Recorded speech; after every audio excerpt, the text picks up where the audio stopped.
Recite a salawat, please. Allahumma salli ala Muhammad wa ala Muhammad ajil faraj.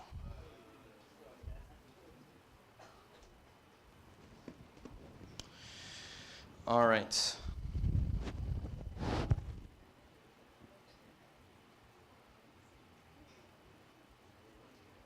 One more salawat, please. Allahumma salli ala Muhammad wa ala Muhammad ajil faraj. Inshallah, I don't know how long this is going to take, so inshallah you'll bear with me because we have a lot to cover. But inshallah, tonight's presentation is going to be about two main things. Number one is a little bit about really how far we've come in the past 3.5 years, and also a little bit of an overview of the vision of City of Knowledge for those who might have joined the community in the past year or 2 years. And then also we're going to talk about the location, and inshallah we'll also present the first draft of the design as well. So I know you guys are excited to move to that part, but bear with me as we get to that part. So I know everyone is looking forward, towards the future. First, I want to pause here and just talk a little bit about how far we've come with City of Knowledge. It's been a real hectic ride, hopefully not for you guys. But this is where you guys are sitting right now, 3.5 years ago, right? So I know it doesn't look like a center at all. There's nothing pretty much, right? This is how this location was, given to us. I think August of 2019, I believe it was. So City of Knowledge started about 3.5 years ago. At that point, with the first programs that we started with were youth programs. And we didn't even have not even this location. So we started with programs at homes and houses and hotel rooms and a lot of wherever we could hold and host, a program. And people were kind enough to open their doors to us and to be able to offer those services to the community. Moving beyond that, in 2 to 3 months, we kick-started the Sunday school. I'll talk more about the Sunday school a little bit later. After that, we started with the Thursday night programs, and then slowly, Jummah Salat was added. And finally, we were super, super happy when we moved into this location, August of 2019. And of course, after 4 or 5 months of being in this location, the pandemic happened. And so when we were so excited to have these rooms added and to have the Sunday school actually finally move here, then the pandemic began, and I think for 1.5 years roughly, we weren't really able to do anything, and that was the plan of Allah subhanahu wa ta'ala. So fast forward to today, the Sunday school is fully functioning, the Scouts program is already there. Muharram programs, all of you saw, I think, that really the lack of space was a major issue, and the halls were full. Youth programs happening, I'll talk a little bit more about that. Workshops, classes, we have a workshop coming up with Sayyid Asad this week. Next in November, we have another workshop happening. In January, we have another workshop happening. The seniors program, and of course the Ramadan program and the Ramadan Quran clips, and a whole list of other programs that City of Knowledge has been facilitating for our community. So we've come a really long way. A quick touch on the vision of City of Knowledge. But before that, I want to make this one very important point. Alhamdulillah, I'm blessed with the opportunity to visit a lot of different communities. So just in the past 12 months, I visited around 15 different communities between the United States and Canada. And so when I say this having visited a lot of different communities and having sat down a lot of times with the alims in those communities and having had the opportunity to brainstorm with them. And one thing I can tell you, brothers and sisters, is that the speed at which City of Knowledge has grown and the speed at which it has reached the point that it's at right now, that we're even here today talking about a permanent location, has been very fast. This is not normal speed.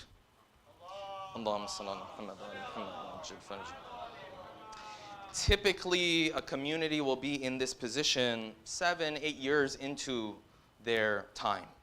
And here we are, 3.5 years in, 2 years of which were a pandemic where I couldn't even see you and you couldn't even see me, or you couldn't see any of the speakers or anything like that.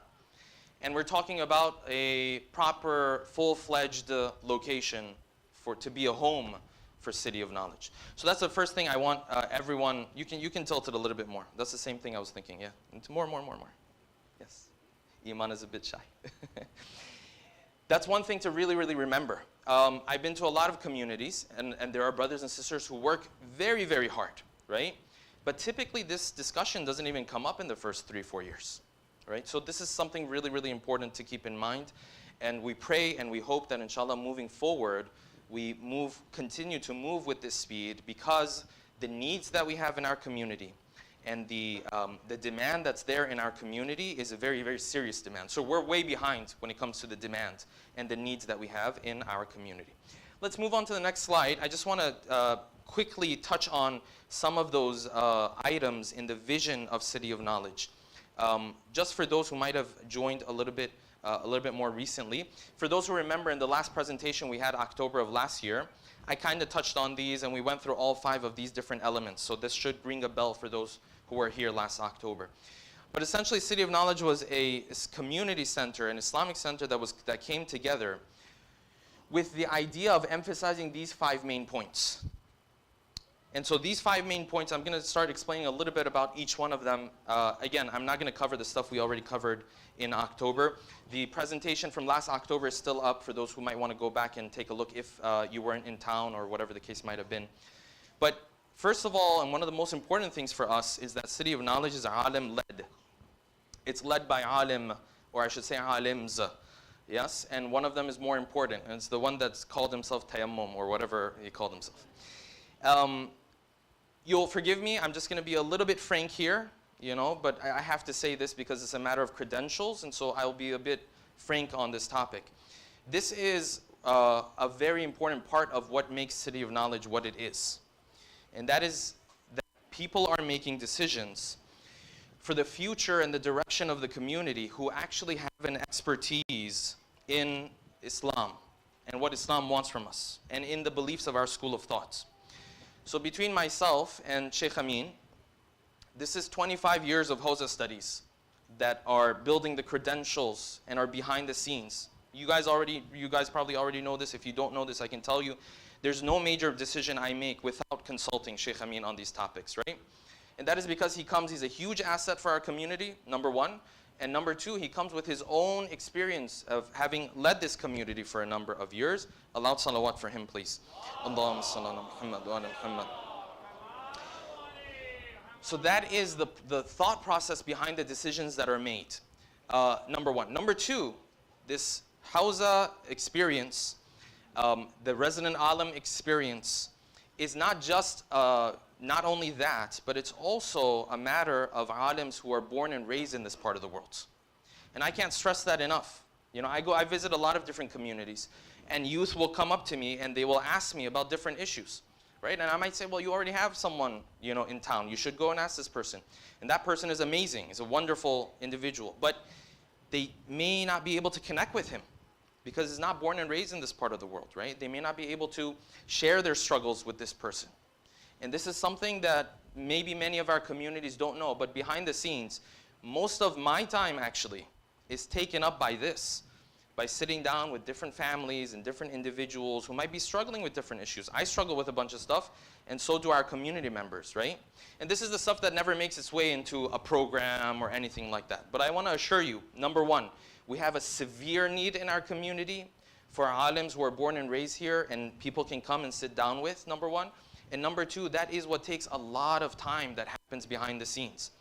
And the only reason why I mention this is to say that if someone were to think what is the impact that City of Knowledge is having in our community, the programs and all that kind of stuff is one thing. The one-on-one sit-downs and the number of messages that I get, I cannot, you know, stress. And alhamdulillah, what greater blessing than this? What greater blessing that a 20-year-old, a 15-year-old, a 25-year-old, whatever the case might be, finds someone like me to be the one to share with. This is a great blessing from Allah subhanahu wa ta'ala. And I want to add, in fact, many of them are not even individuals who necessarily have the time or the ability to attend the programs normally. Yes? And that's completely fine. This is work for the community, and work that inshallah, this is why we go to Hawza, because we want to be able to share some guidance. The same way, if I have some medical issue, right, I go to the doctor. This is the same thing. So this being alim driven is very, very key, and it is very, very important. As-salawat, as I move on to number 2. Allahumma salli ala Muhammad wa ala Muhammad. No, just the same slide. We're going to move on to number 2. Number 2 is balancing knowledge and ritual. Ritual is very important in our faith, but so is the knowledge of Ahlul Bayt. And without these 2 wings, you're not going to fly. I'm sorry. It's not going to happen. You have to share the knowledge of Ahlul Bayt, and you have to create a platform where the knowledge of Ahlul Bayt can be shared. And this is what you see, brothers and sisters, with the type of speakers that we have visiting, which I'll talk about a little bit more as we move on. The type of speakers who can not only have credentials, but also can speak in a way where a 12-year-old, a 15-year-old can connect, and a 50-year-old can also benefit from the lecture. This is very, very important. I want to touch on one area where you see a lot of growth happening, and that is the Sunday school. The importance of the Sunday school, and doing it in an organized fashion, and doing it in a way where things are done professionally and done properly. We started with a Sunday school at around 50 students at a facility. For those who might have visited the other facility we were using at that time, let's just say it wasn't the best facility, right? And now, alhamdulillah, the Sunday school is almost close to 80, almost 100 students we have, with another 20, 30 that we had to turn away this year, that were just on wait lists, and it was very painful for us that we had to turn them away, right? You know, it's interesting, when we put out the registration for the Sunday school, in less than 24 hours, the 80 spots got full. And a parent messaged me, a parent who was waiting for 2 years to have their child in the high school class. They messaged me and they said, Sheikh, the thing is full. And I literally told him, no, it's a glitch. And it's the website's not working, because I thought 24 hours, this never happens. You know, so then I went and I spoke with Sister Falak and all this, and it turned out, no, it is full. So now some of you might know, our dear Sayyid Hussein Razavi, we're alternating for the high school class, he's doing double shift for the high school class, because we had so many high sign-ups for the high school level, which is such a critical age, that now, poor thing Sayyid comes in at 11 o'clock, by 2 everyone is gone, he has to stay till 4:30, because at 2 o'clock the second batch of our high school students then come in, right? So this is all work that has happened because that knowledge is going to be critical. Number 3, the youth involvement and leadership. All that takes is for you to take a look at our committees. The number of youth that are involved in the committees is really a high number. The youth events that we've had. Scouts, I want to highlight Scouts. Scouts was something, brothers and sisters, even now when I go to other cities, and I tell people that City of Knowledge is an official chapter of Scouts of America, a lot of times they have to do a double take. A lot of times they won't believe me initially, but I tell them, no, the Scouts of America that you know of, we're a chapter, we're an official chapter of that. And anytime I'm in town, Scouts always has the number 1 priority from my perspective, because this is how we're going to build, the future of our next generation. Well, another program that started, I won't talk about it too much, is the business management internship. And alhamdulillah, we had one of our youth chosen for this role, and it is a 2-month role. Is it 2 months or 3 months? Something in that range. I don't know all the details. But I will say, this is the way you build true leaders for the future of our community. And this is a structured role in which one of the youth is trained. How do you run a center? How do you run in this organization? Yes? And by the way, it's paid. It's not just something where it's just, just come through. No, it's paid, and it was done very, very professionally with interviews and so on and so forth. So that's number 3. Number 4, the emphasis on female representation. Again, all that takes is looking through the board and looking through the EC. And number 5, social services. We've had many of these. The senior programs that we've done are a good example of this. And inshallah, the social services, I believe inshallah will grow a lot more once we have a more accommodating facility for it as well. So brothers and sisters, someone like Sheikh Amin, someone like Sayyid Hussein Razavi, someone like Sayyid Asad Jafri who will be visiting us this weekend, someone like Sayyid Sulaiman Hassan, and all of the other scholars who have visited us, why is it that they even give time to City of Knowledge? Why is it that they even care enough to stay away from their families, travel and come and provide their knowledge? Because they find a foundation here. They found a foundation here where there's foundational work, fundamental work happening.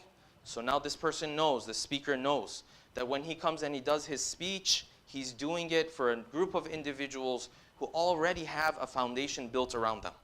And this is very important. And a number of these scholars have shared this with me personally. Yes? These are all scholars who a lot of other places are trying to get them, especially Sheikh Amin.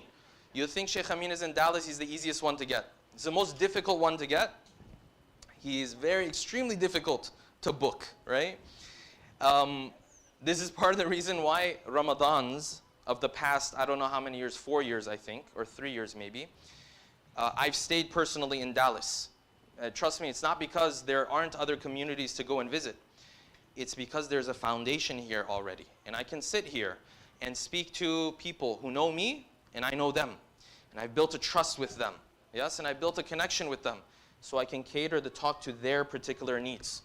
This is all because there's already a foundation here that was built. Okay, and that brings me to the next point.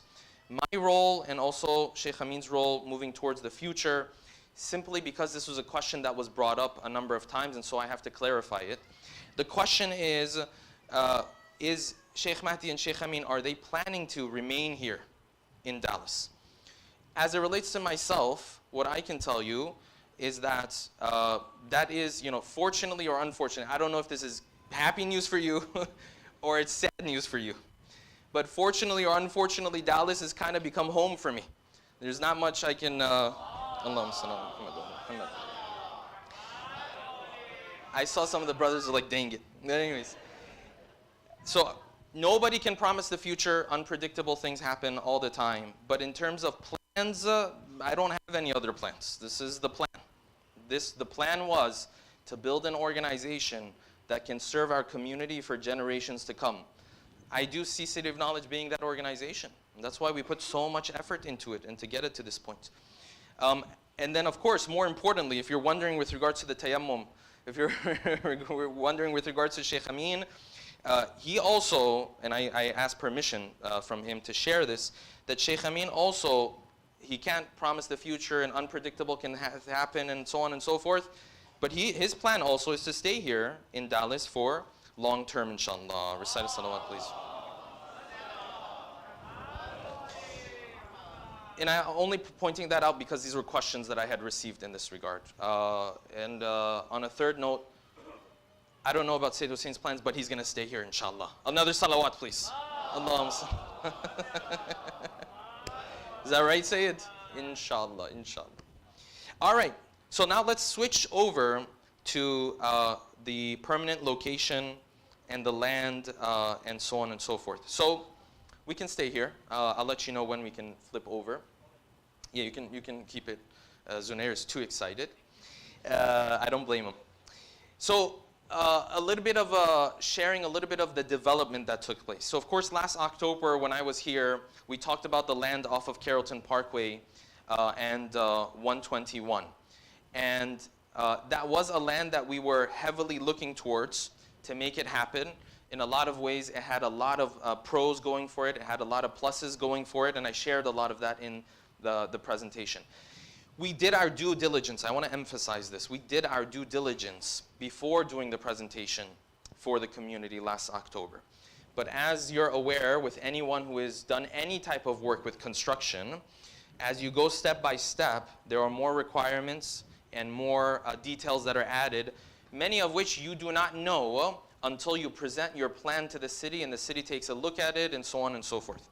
So when we did it with that land, the answer that came back from the city was a lot of those areas that were not in flood zone, we were not able to use anymore because they had added additional requirements.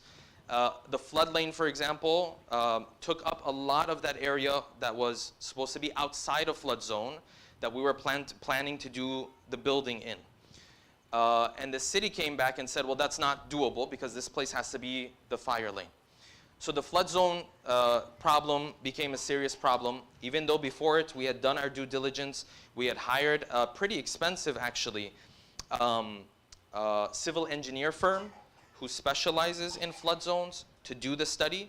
And so we had that done before, but these are details you won't even know until you present your plan to the city, you have your pre-development meeting, and so on and so forth. That was one major development that happened with that land. And the second thing was the delays in the city of extending Carrollton Parkway. We actually went back all the way to 7 years ago, swifted through city council meeting minutes to see what their thought process was with regards to the extension of Carrollton Parkway to go through and make that land more accessible, and more importantly, make it a more developed area and a more presentable area. And there were multiple delays with this. This has been happening for a number of years.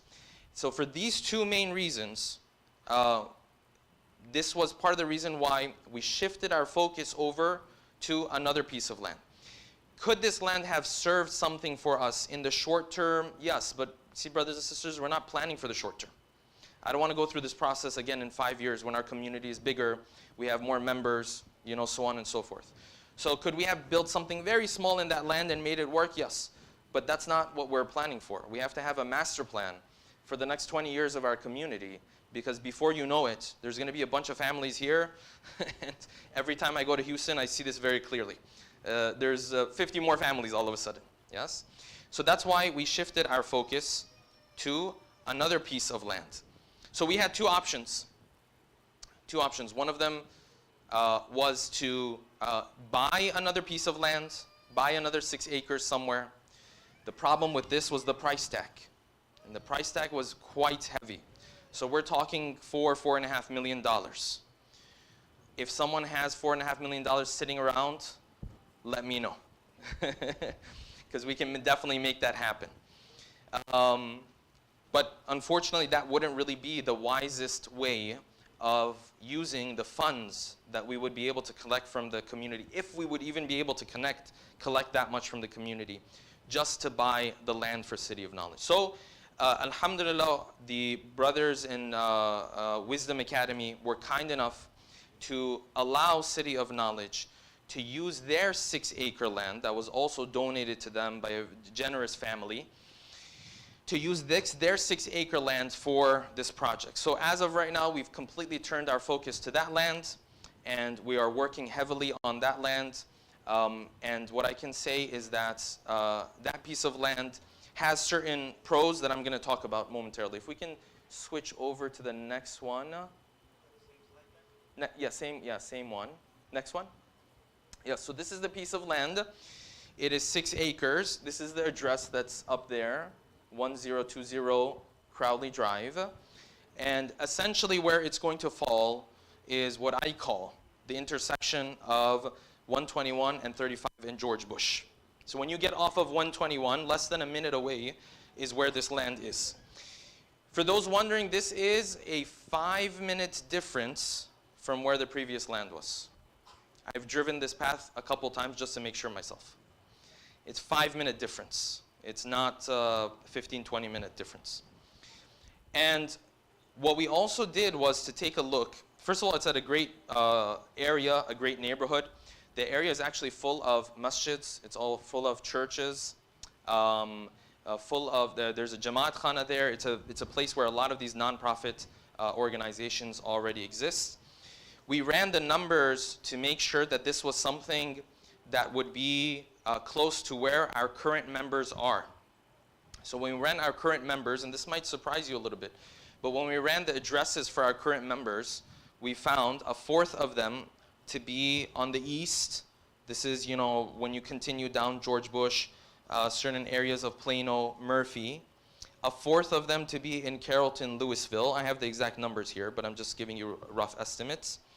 A fourth of them towards the south or southwest of this location. That would be Capel, Irving, Southlake, Flower Mound, Dallas, or to the west rather, not just southwest, to the west. I think Flower Mound would be the west.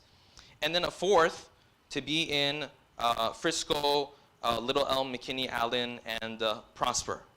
So with that, this was a location that was close enough, or as close as we can get to the ideal location that we want to be in. Now, of course, someone might say, well, maybe it should be a little bit here, a little bit there. I don't disagree, but with the resources that we have to be mindful of our resources. We can try, fundraising for 10 years until we get to the 4 million, lose another generation of our children, and then try to do something else. So it's really not doable. It's really not feasible. So this is something that is not too far from, the majority of our, well, I'll take that back actually. This is a little bit closer actually to a lot of our members. Yes, for those members who live a little bit more towards the north, at the worst case scenario, it's a 5-minute difference. From some areas, if you run the numbers, the difference will be 2 to 3 minutes because the highways that you take are going to be different then. A little bit of the pros of this land as well. None of this land is flood zone. And I can tell you, when we go through the design, you'll see you need every single part of the land.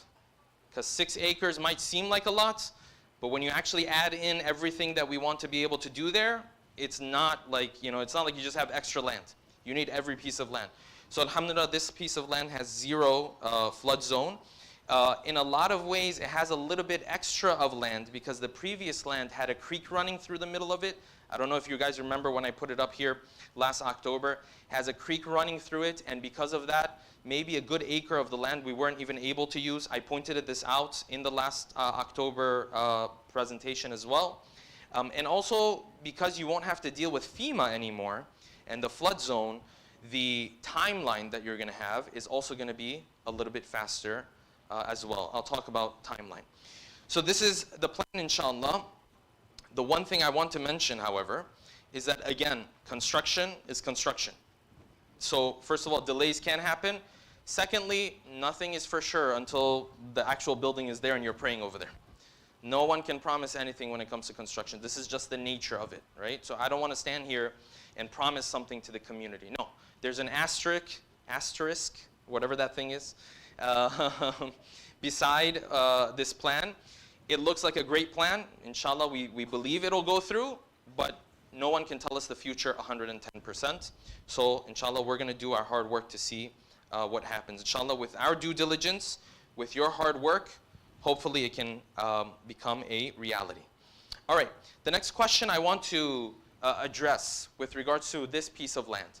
And this one is a little bit difficult to address, and I'll just be honest, but I have to mention it because I received a number of questions in this regard. And that is the issue that, of course, now in the north of DFW, we have a number of different centers. And the centers are somewhat going to be close to each other. So there's 5 points I want to share in this regard. Number one, is this something that is ideal? No, I personally don't believe it's an ideal situation to have centers close to each other. But do I think it's a deal breaker? Do I think it's a reason to basically give up on the mission and vision of City of Knowledge and our future generation and just walk away? I don't think it's a reason for that either.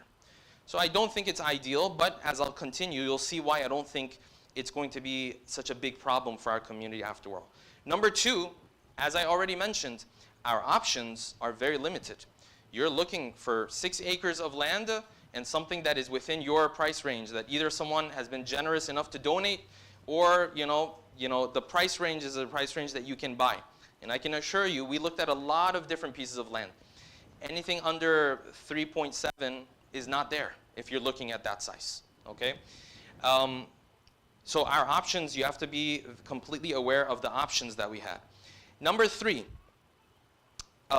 in reality, in the north of DFW, wherever you were to position City of Knowledge, off of any highway, if that's George Bush or that's DNT or that's 121, doesn't matter, you can choose. The center would not be more than 10, 15 minutes away from other centers. That's just the reality. You can run the numbers. Even if City of Knowledge were to go as north as 121 and DNT, that would be 10 minutes away from other centers. So this is the situation that we're in, and inshallah we have to make the best of this situation and move forward. Number four, and this is the reason why I don't think this is a deal breaker, is that the vision, the mission, the approach of these different centers are not the same. They are not nearly the same, in fact. They have different approaches. They have different visions. They have different missions. They have different priorities. They have different ways of serving the community. And so the experience in you attending in this place or that place or any third place or however many centers that we have is going to be different depending on where you are going to be taking part. This vision that I just drew out is not similar or is not the same in every center. No, each center has their own vision. They have their own approach to things. And hence, if you have these centers, again, I don't think it's ideal, but if you have these centers close to each other, it's not going to be a deal breaker, and it's not going to be something that should stop you from having a vision that you want to implement. And the fifth point that I want to share is, and this will put the fourth point into perspective, is that even if someone were to say this about centers, that this center and that center are exactly the same, which I think is injustice to both centers, or all of the centers that we have in DFW, right? But even if someone were to say that, this project is more than just a center anyways. This is a full-time center. It is a full-time Islamic school with Wisdom Academy collaborating, and with Mizan Institute with classes and workshops and intensives and so on and so forth. So it's not even just a center. This is a completely different thing. We've never had the like of it in our community, and I'm of the belief that with the help of Allah, if we can make it a reality, and with your support, it will change the face of our community in a lot of different ways. I don't have any doubts about that. I firmly believe about that. Believe that. Okay, let's move on, inshallah. Can we pull up the design? You're like, enough talking, Sheikh. Just show me the thing. Recite a salawat, please. Allahumma salli.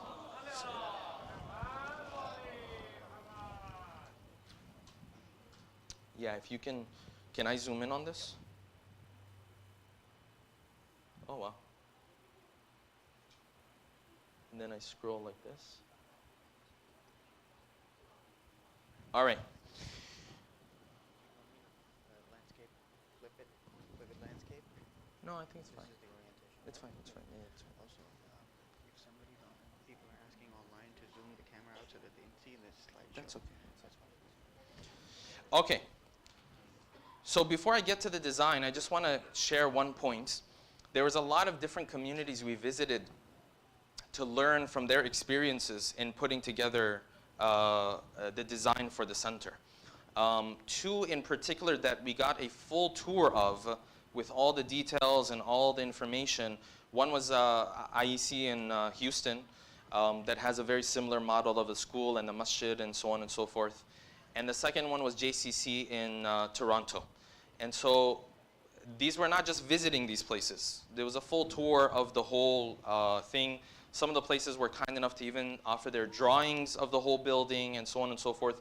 What they felt like was things they could have done better, or things that their experience essentially.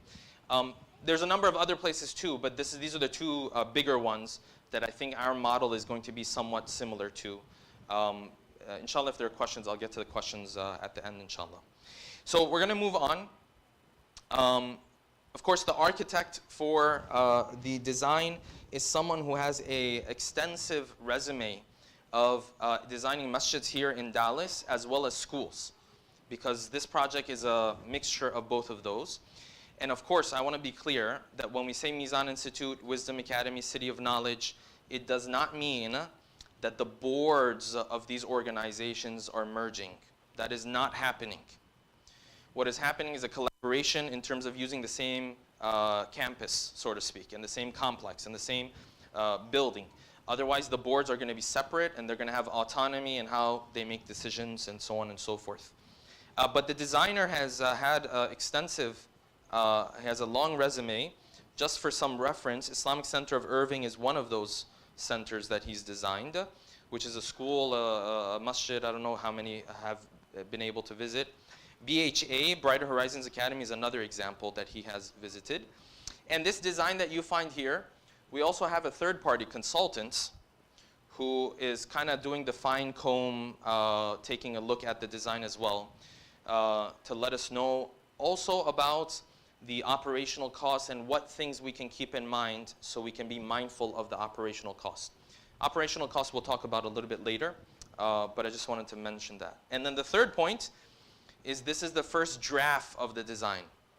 So we're just trying to show you generally what we're aiming for. This has been presented to the city for a pre-development meeting just to get their, their thought process. And generally, they seem to be okay with this. But the details of the design, it can change here or there a little bit. We don't know. We'll have to wait and see how the city deals with things, inshallah. All right. So I'm going to try to walk you guys through this by trying to zoom in on this thing. What was that? Click it. Yeah, I don't see the mouse.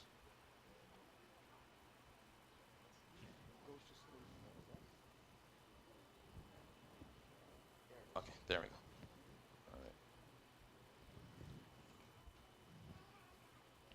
All right.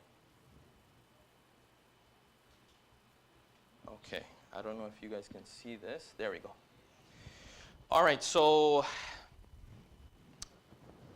obviously that corner is what?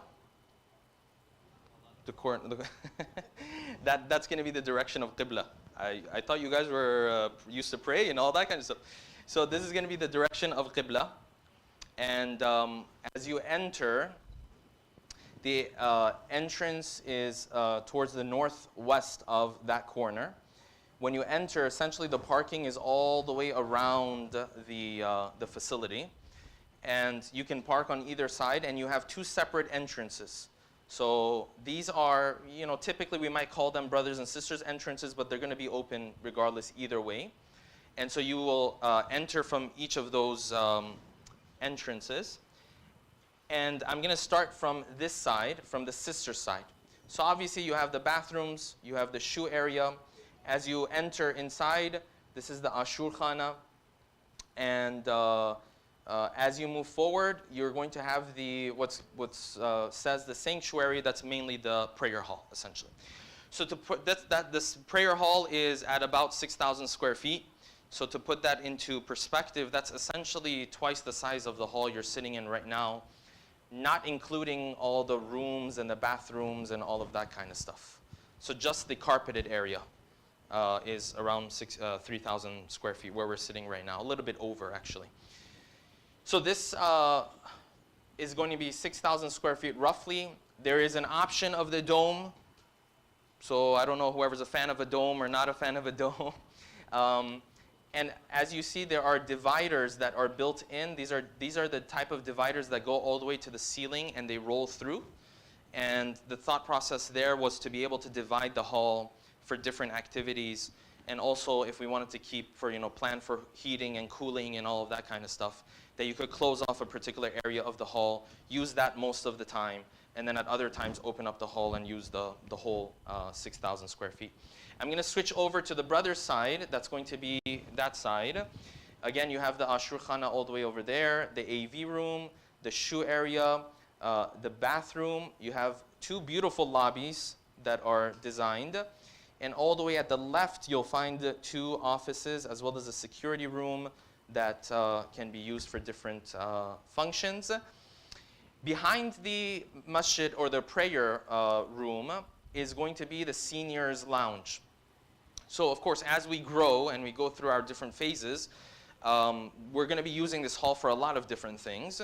But in the ultimate picture, it's going to be allocated for our seniors. Seniors in our community have, in a lot of ways, we tend up neglecting them in a lot of different ways, and I'm sure many of you who have parents here might have found yourself in a position where you wanted to have them in a place where they can enjoy and talk and spend their time, and unfortunately they may have not had a facility available to them. So as you can see, the seniors lounge is there. That's 2,200 square feet, and there's a coffee area. Like I said, initially it might be used for a lot of different activities, but the thought process here was this: to position the seniors lounge as a continuation of the prayer hall, so that in times where we do actually have bigger programs, you might have a huge program, you might have an Eid program, you might have whatever that case might be, that you could have these doors removed or these, this wall removed, and you could open up, and now instead of 6,000 square feet, you will now have something around 8,000 square feet at your disposal. So that was the thought process behind having the seniors lounge immediately after or behind the prayer hall. If we move down a little bit, I'm going to zoom in a little bit more. if I can. Yes. It's not going to go in anymore. Okay, that's fine. So what you find down here is a toddler's room. So this is a room specifically for situations where we have young parents who might want to take care of their kids, and the kids might be very young, and so they might have to have a separate place for themselves to be able to be part of the program, and at the same time have a privacy for themselves. It's going to have its own separate bathroom with all the things that children of that age are going to need. In the middle, you find this hallway. This hallway is going to connect the two sides of the masjid. Before I get to the gym, all the way on the left, you will find the ghusl khana basically, and the storage for the ghusl khana as well, and all of that kind of stuff. The thought process there was to have the salat can potentially be done maybe even in the gym, or it can be brought into the prayer hall, and you can have it in the prayer hall and have it done over there as well. We're still finalizing. Of course, these are details that we can finalize later. If we go down to the gym, so this is a 10,000 square foot gym. This is not like, 3,000 square foot little box. This is a really big space that's been allocated.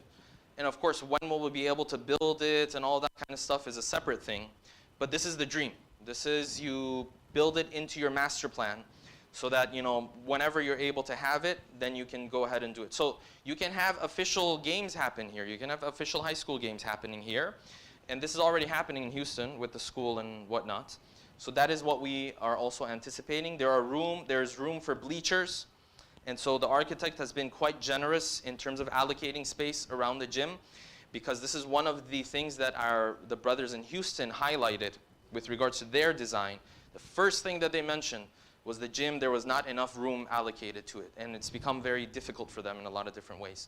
So then there's, of course, room for the storage, and then restrooms and changing area. So basically a full-on a gymnasium. Any type of sport you can think about, you'll be able to, inshallah, play here. And then, of course, you'll have the dividers. Again, the dividers are there. Sometimes you might want to divide brothers and sisters, for example, or you have multiple games happening at the same time, so on and so forth. Or, again, heating and cooling, if you wanted to, plan for that. That would also be the case over there. I'm trying to see if we have anything else. Of course, these are stairs. They go to the second floor. I'm going to get to that. Let's move on to this area, if that's possible.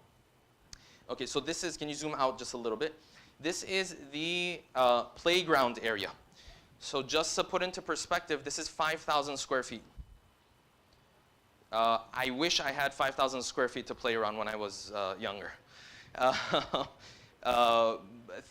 Imagine the playground as big as this place is plus 500 square feet, because this place is 4,500 square feet, okay? Of course, it's gonna have equipment and all that kind of stuff. But I think this will be very, very helpful. I mean, I wish we had something like that right now. Like every time, just so you know, it bothers me every time when a young family comes, and I feel so bad because they're coming to, be a part of the program. And of course, they have a 3-year-old, a 4-year-old, 5-year-old, 6-year-old, 7-year-old, and of course, they have energy. And what better thing than having energy? And of course, we don't have the facility to facilitate that, So this is something that will be wonderful, inshallah. If we move on to the family fellowship area, that's essentially the dining hall.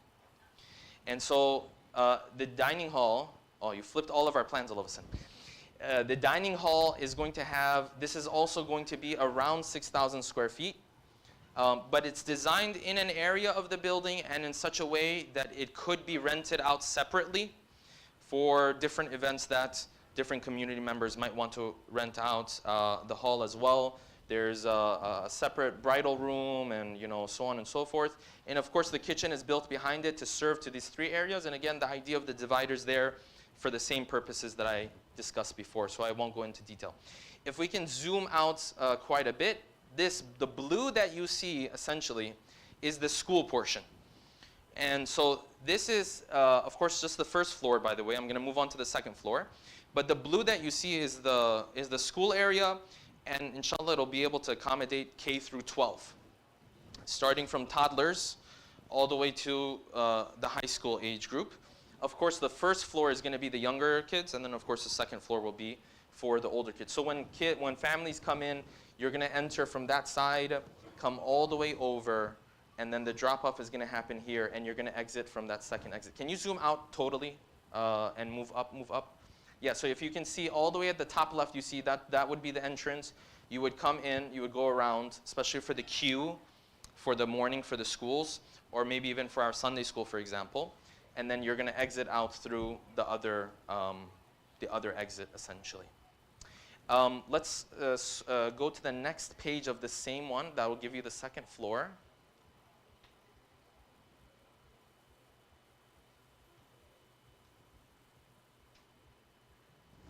So what we're going to have on the second floor is going to be limited, because a couple of the spaces that you saw on the first floor are going to have higher ceilings for obvious reasons, and the way it will present itself and so on and so forth. So you see the prayer hall above it is white because there's no second floor for it, because it's going to have a higher ceiling.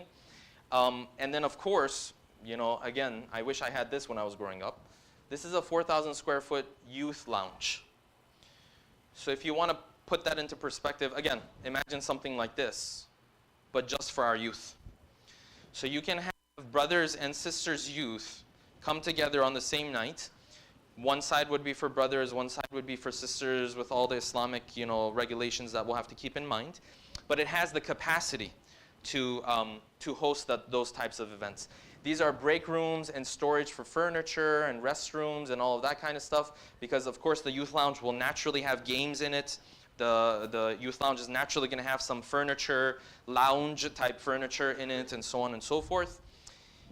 And if you essentially, the initial design is to be able to see both sides. So you'll be able to look from one side into the prayer hall, the other side into the gym, essentially. If we move up to that side and zoom in as much as we can, if that's the most we can zoom in. Oh, we can really zoom in. All right, so these 3 or 4 areas are going to be the portion that Mizan Institute is going to be using. So it's a couple offices and a recording studio. And then what you find here, all the way at the top, it says Visiting Scholar. That is essentially the Visiting Scholar Suite. So that is to have a place to host visiting alims without having to take them to a hotel all the time, and the transportation and the costs and so on and so forth. They'll naturally be far more comfortable in this part. Let's zoom out again. On the left, you're going to have an exercise area or weightlifting area, and zoom out a little bit more. And in the back, this area is also going to be available for any types of activities. So if our sisters want to have their own class, for example, right? They want to have their own yoga class. They want to have their own activity class, whatever the case might be. This is an area where they would have the ability to hold their program. All right, if you can zoom out a little bit more. Again, this is the dining hall.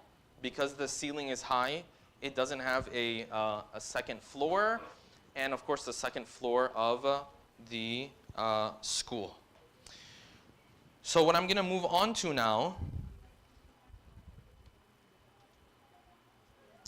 I know you guys might have questions, but I just have to finish all of this and then we'll get to your questions, inshallah. The other point that I want to make, I'm going to get to phasing. So if you can pull up the third slide. So alhamdulillah, a fundraising team has been put together, has been assembled. This fundraising team is unified. It has people from Wisdom Academy, has people from City of Knowledge as well. And the thought process here is that we bring this group together and we approach families together, because the idea is that there's pretty much no place in this whole design that the masjid or the school is not going to end up using in one shape or form or fashion. So someone might say, well, I prefer to donate to this particular area. That's completely fine. You can choose whichever area you would like to, contribute towards. But just know that at the end of the day, it's going to be used for our community members either way. For example, someone might say, I want to contribute to the classrooms. Okay, well, the classrooms predominantly will be used by Wisdom Academy, but on the weekends, they will be used by City of Knowledge, or at least we'll have the ability to use them, right? The prayer hall predominantly by CFK, but Other times it might be used by Wisdom Academy. So this whole project, and this was the whole thought process behind it, was to make it such that we are sharing our resources so that every organization doesn't have to do something on their own. Before I get to which part is going to fall under phase 1, I want to share a little bit about this question that I've received, and of course it's a completely valid question, and that is in terms of the cost and in terms of pitching in from all 3 of these organizations, what is it going to look like? So I'm going to start from here. First of all, the very fact that Wisdom Academy has allowed City of Knowledge to build in this land is a big step, and it shows a lot of trust between these 2 organizations. Before City of Knowledge was planning to do this for Wisdom Academy. Now it's the other way around because we switched the lands.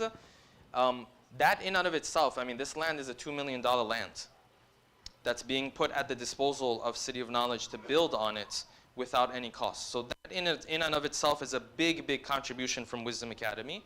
And inshallah, Wisdom Academy will be contributing also to some of the other areas as well, mainly the classrooms. As it relates to Mizan Institute, Mizan Institute was approached about a year ago roughly, by a donor who wanted to buy a separate location for Mizan Institute. And of course, in the conversations that Sheikh Amin had and I had with that donor, we convinced him to not do that and to actually have his donation go towards this project, because we believe in this project and we believe that it can be a home for all 3 of these organizations. So Mizan Institute has already brought its donor to the table as well, even though a very small area is allocated to Mizan Institute. But they're already contributing from that perspective as well. I'm going to get to phase 1, inshallah. So what does this mean for our community? Phase 1 is what you see outlined here. It's the lobbies, the prayer hall. Of course, we need the bathroom shoe area, otherwise how are we going to live? And the seniors lounge and the offices on the other side. As well as, we don't have to flip to the 2nd floor, but the 2nd floor, including the youth lounge and the visiting alim suite and the Mizan offices and all of that. So if you put all of that together, what you're looking at is roughly 30,000 square feet. The total plan is a lot more than 30,000 square feet. This is phase 1. And so rough, and don't quote me on this, we're going to have to go back and get extra estimates on what the cost is going to look like, okay? So don't take this as an accurate estimate. I'm being very clear about this. But one of the estimates that we've received is that after you take care of the land development and the foundation, then you're looking at least $4 million to be able to put this together. And now you understand why the idea of putting together $4 million to buy some other land makes 0 sense, because that would put you behind so many years, right? So this is going to be phase 1. This $4 million is not going to include the phase 1 that, of the classrooms and what Wisdom Academy is working on. That will have a separate cost, and inshallah we'll have to work for both of those. Inshallah, make both of them happen, because like I said, there's no part of this that CFK or Wisdom or anybody is not going to use. It's going to be available for a lot of different organizations, or these 3 organizations, to use. But this is going to be phase 1. Seniors Lounge, the prayer hall, the ashur khanas, the offices, visiting alim suite, the 4,000 square foot youth lounge on the 2nd floor. This is what we're looking at for the phase 1. All right, I think I am done. Okay, last point. Can we use khums for this project? Absolutely. At least half of your contribution can go towards this. Inshallah, we're talking with Sayyid Kashmiri, one of the representatives of Ayatul Sistani, to see if there's any type of a arrangement we can come up with for the other 50%. Maybe we could use it as basically as a loan that we hold and we pay back whenever we have the ability to. Inshallah, Sayyid Kashmiri and Sheikh Sahlani both, I've met with them both in person, and they've both given us the word that inshallah they will be visiting. And so inshallah you can hear from them directly in that regard as well. All right. Any questions before we wrap up, inshallah, and we move on?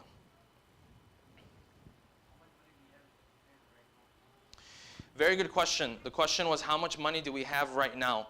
The answer is very, very little, because we have just presented this to the community. There's a lot of conversations that have been had. And so inshallah, with this announcement and it picking up in the community, the hope is inshallah that things start to come together. The timeline that we're looking at is big asterisk beside it, yeah. But the timeline we're looking at is 2 to 2.5 years to be able to have just the phase 1, just to move in, even if it's just a portion of the phase 1.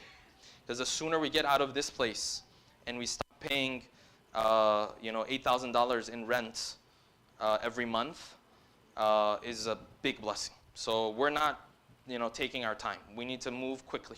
And Wisdom Academy has their own reason that they have to move quickly. They're already out of capacity and already turning students away.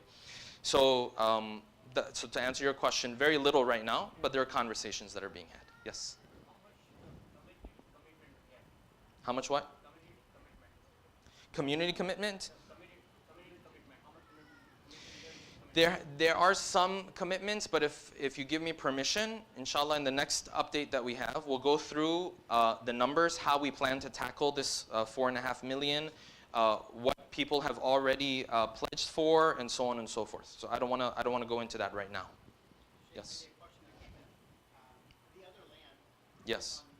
Yes. Very good. So the other land is really, again, that's something that the board is discussing right now to see how we could use that land. It doesn't have the resale value as much as a typical 6-acre land in that area because of the flood zone and so on and so forth. But we're still planning to see, again, how to utilize that piece of land. Do you keep it just for the future of the organization and the community as an investment? Or do you maybe use it as collateral to maybe take a loan? We're still discussing this portion, but that's a very good question. But of course, again, generous family who's donated, that's inshallah, either way it's going to benefit the community very heavily. The resale value of that, well, we got different opinions on it, but one opinion we had was $1 million. There were some other opinions as well. There was one offer that came through for a higher amount, but they didn't even follow up through the offer. So that's really what we're looking at. When we asked the real estate agents to give us a number for that and their appraisal, $1 million is what they had mentioned. Any other questions? All right, and sisters have any questions before we wrap up, inshallah? All right, if you're excited, if inshallah you're looking forward to this, and you feel like it can be a big thing for our future generation and for this generation as well, the loudest of your salawats. Allahumma salli ala Muhammad wa Muhammad ajil farajah. All right, I think we're ending with the game. Yes? Yes, Bismillah. Yeah, so it's easier for everybody. So thank you everybody for coming. Eid Zahra Mubarak to everyone. We just made a simple game. It's a crossword puzzle and then a find a word search. We made this for the kids. This is a take-home activity because we already know it's late and people are kind of hungry probably. So I'm going to pass this out. If I can have a sister help me pass on the sister side. Just do this with your kids. Let them kind of work through it. It's kind of fun. And then inshallah, Eid Mubarak to everybody. Wassalam. Sallallahu Muhammad wa ali Muhammad.